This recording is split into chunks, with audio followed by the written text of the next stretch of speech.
Thank you, Mr. Chairman. I have significant concerns with the three pieces of legislation this committee will consider today. I want to thank you for responding to the calls of this committee's Democrats in finally making the renewal of the Terrorism Risk Insurance Act a priority.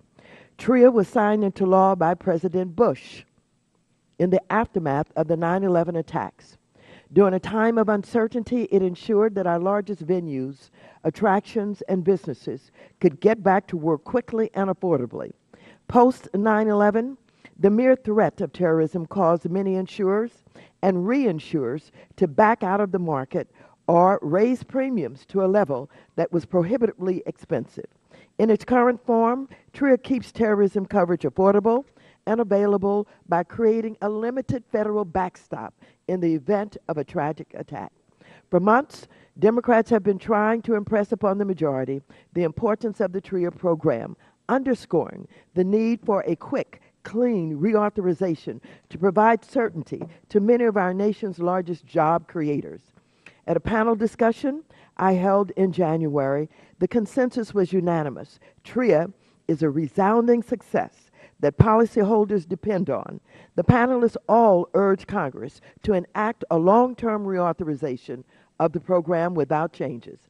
Mr. Chairman, it's worth noting that 8 Republicans on this committee agree, co-sponsoring legislation to renew TRIA cleanly and for the long term.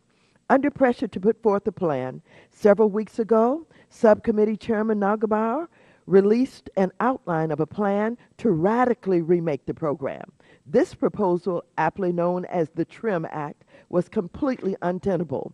After its release, concerns by policyholders, industry stakeholders, and Democratic members of this committee sparked improvements to that proposal, and it is now known as the TRIA Reform Act. But while the proposal we consider today has come a long way from those initial drafts, I join with lawmakers, policyholders, and insurers in continuing to express serious concerns. I'm disappointed that Republicans would not work with us to make changes that would have made this mark up a bipartisan one. In its current form, I believe that, like TRIM, this bill will jeopardize a program that has created jobs, spurred economic growth, and protects our nation's economy from the cost of a terrorist attack. Mr. Chairman, to use a phrase you often are very fond of using, this bill picks winners and losers. I say that for several reasons. First, this proposal arbitrarily bifurcates types of terrorist attacks, forcing insurers to pay significantly more should an attack be of conventional means rather than one that is nuclear, chemical, biological, or radiological. Terrorism is an international act carried out with the explicit intention of maximizing damage, loss of life, and economic disruption. I, for one, do not understand why the manner in which an attack is conducted should lead to a significantly higher program trigger and a more expensive copay. It is short-sighted, doesn't make good sense, and it's bad policy. The second way this legislation picks winners and losers is through changes to policies that would hurt our smallest insurers. The bill allows insurers to voluntarily opt out of TRIA's mandatory requirement that in instances of financial hardship, but in actuality, this means large insurers will either be forced to fill in the gaps in coverage, increasing the concentration of risk, or capacity will be reduced and take-up rates will suffer.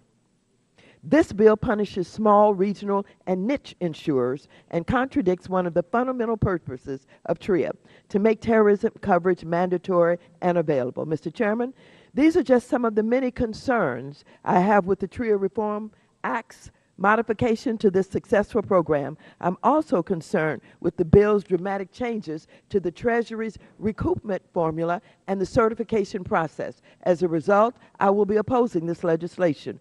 We will also consider 2 pieces of legislation that would chip away at one of the centerpieces of Wall Street reform, the Financial Stability Oversight Council, FSOC.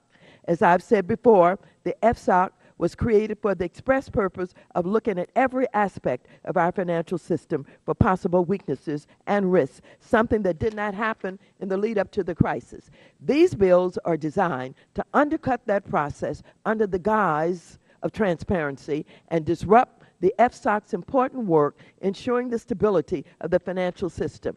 Mr. Garrett's bill, H.R. 4387, imposes restrictions on the council, politicizes its membership with the inclusion of the regulators, commissioners, and board members, and in what may be considered unconstitutional, gives each member of Congress the right to participate in closed-door meetings.